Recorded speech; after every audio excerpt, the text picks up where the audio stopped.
नमस्कार,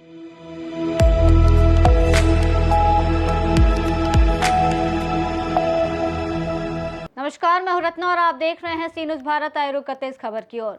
कन्नौज पहुंचे समाजवादी पार्टी के राष्ट्रीय अध्यक्ष अखिलेश यादव ने भाजपा पर जोरदार हमला बोलते हुए कहा कि उनकी लड़ाई संविधान, लोकतंत्र और आरक्षण को बचाने की है। दरअसल समाजवादी पार्टी के सुप्रीमो अखिलेश यादव ने कन्नौज दौरे के दौरान भाजपा और केंद्र सरकार पर जमकर निशाना साधा। उन्होंने कहा कि भाजपा वो दल है जिसने कभी भारत के झंडे को नहीं अपनाया और उनके संघ से जुड़े लोग भी तिरंगे के प्रति प्रतिबद्ध नहीं रहे। उन्होंने कहा कि भाजपा ना तो समाजवादी विचारधारा को मानती है और ना ही संविधान के मूल्यों का सम्मान करती है। सपा की कोशिश है कि संविधान, लोकतंत्र, आरक्षण और पीडीए सुरक्षित रहे। महिला आरक्षण पर बोलते हुए अखिलेश यादव ने कहा कि समाजवादी पार्टी इसके पक्ष में है, लेकिन ये आरक्षण नई जनगणना के आधार पर लागू होना चाहिए।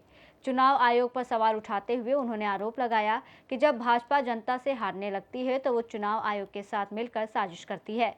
उन्होंने एसआईआर को एनआरसी जैसा अभियान बताते हुए कहा कि ये वोट जोड़ने का नहीं बल्कि तोड़ने का प्रयास है।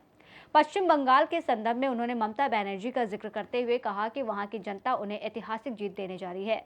महंगाई और उपभोक्ता मुद्दों पर भी उन्होंने भाजपा को घेरा। गैस सिलेंडर में घटतौली और आरोप लगाते हुए कहा कि जैसे खाद की बोरियों में कमी आई है, वैसे ही गैस का वजन भी कम हो सकता है। इंडक्शन की बढ़ती बिक्री को उन्होंने भविष्य के संकट का संकेत बताया। अंतर्राष्ट्रीय मुद्दों पर बोलते हुए अखिलेश यादव ने यूनाइटेड स्टेट्स और ईरान के बीच बढ़ते तनाव पर चिंता जताई। उन्होंने अपील की है कि युद्ध जल्द समाप्त होना चाहिए, क्योंकि इससे निर्दोष लोगों की जान जा रही है और वैश्विक अर्थव्यवस्था प्रभावित हो रही है। सिद्धांत को अपनाया नहीं। ये गैर बराबरी हर स्तर पर चाहते हैं लोग अनपढ़ रहें, पढ़े लिखे न हो, रूढ़िवादी रहें, प्रोग्रेसिव न हो, नकारात्मक इनकी सोच रही है। और जब ये सपा बसपा से चुनाव हार गए, उसके बाद बाबा साहब भीमराव अम्बेडकर जी को याद करने लगे। तो ना ये समाजवादी हैं, ना ही संविधान को मानने वाले लोग हैं ये, और ना ही देश हित में फैसले लेते हैं। देश हित में फैसले लेते तो दुनिया में हमारे तमाम देश मित्र होते।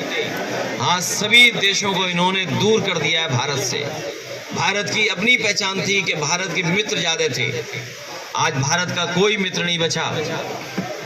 और जिस तरह से कारोबार हो रहा है, अपनी शर्तों पे नहीं, दूसरों की शर्त पे कारोबार कर रहे हैं, हमारी अर्थव्यवस्था को भी चौपट कर रहे हैं। और एक कदम और आगे चले गए, अमेरिका से ये आलू मंगाएंगे, चिप्स मंगाएंगे, पीने का पानी मंगाएंगे, बीज मंगाएंगे, कीटनाशक दवाइयाँ मंगाएंगे, आपके फल सब्जी मंगाएंगे, ड्राई फ्रूट मंगाएंगे और घास भी मंगाएंगे, जानवर का चारा, मुर्गी का दाना भी मंगाएंगे ये लोग।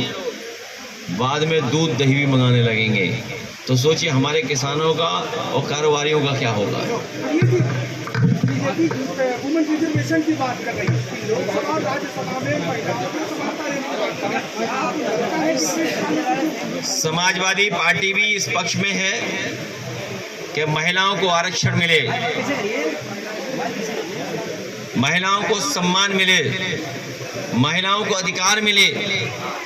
लेकिन जब आबादी के हिसाब से देने की बात आ रही है और जब गिनती ही गलत है इनकी, जब 2011 की गिनती कर रहे हैं और आज 2026 में आज जब बिल आएगा तो सोचिए आधी आबादी कितनी बढ़ गई होगी।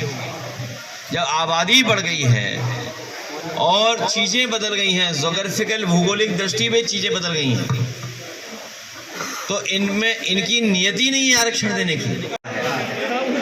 और कारोबार करने का तरीका बदल रहा है और एक ऐसे स्थान पर उन्होंने शोरूम बनाया है। मैं उनके दामाद जो इस शोरूम को चलाएंगे वो मालिक हैं हमारे हाजी रियाज खान साहब और बहुत इनके परिवार के साथी यहाँ पे सभी हैं। हमारी पार्टी के सभी साथी यहाँ पर हैं, संगठन के हमारे पदाधिकारी सभी नेता यहाँ पर हैं बाएं दाएं, और कुछ लोगों को और जगह भी मिलेगी बेसमेंट में। मैं इन्हें शुभकामनाएं देना चाहता हूँ कि नई गाड़ी लोग लेकर के निकलेंगे और नियमों का पालन कर करके गाड़ी चलाएंगे। निसान गाड़ी हमारे बाजार में तो बहुत पुराना इनका कारोबार रहा है, लेकिन इधर मैं देख रहा हूं जब से निसान पेट्रोल हमने ली है तब से निसान का भी प्रचार होने लगा। और एक गाड़ी कहीं और है और यूपी में हम लोगों के पास गाड़ी है और अब तो शोरूम आ गया है। जो गाड़ी यहाँ से निकलेगी वो 7 लाख रुपए की है।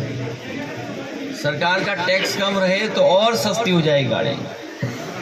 7 लाख में अगर जो हिसाब किताब लगाया जाएगा तो कम से कम आधा टैक्स में जा रहा होगा और पेट्रोल से चलने वाली है। हम सब लोग जब शोरूम में बैठे हैं तो यही अपील करेंगे। कन्नौज से सीनू संवाददाता शिबू सैनी की रिपोर्ट। कन्नौज से दिए गए अखिलेश यादव के इन बयानों ने जहां राजनीतिक माहौल को गरमा दिया है, वहीं राष्ट्रीय और अंतर्राष्ट्रीय मुद्दों पर सपा का रुख भी स्पष्ट कर दिया है। इस रिपोर्ट में फिलहाल इतना ही। देश और दुनिया की तमाम बड़ी खबरों के लिए देखते रहिए सी न्यूज़ भारत।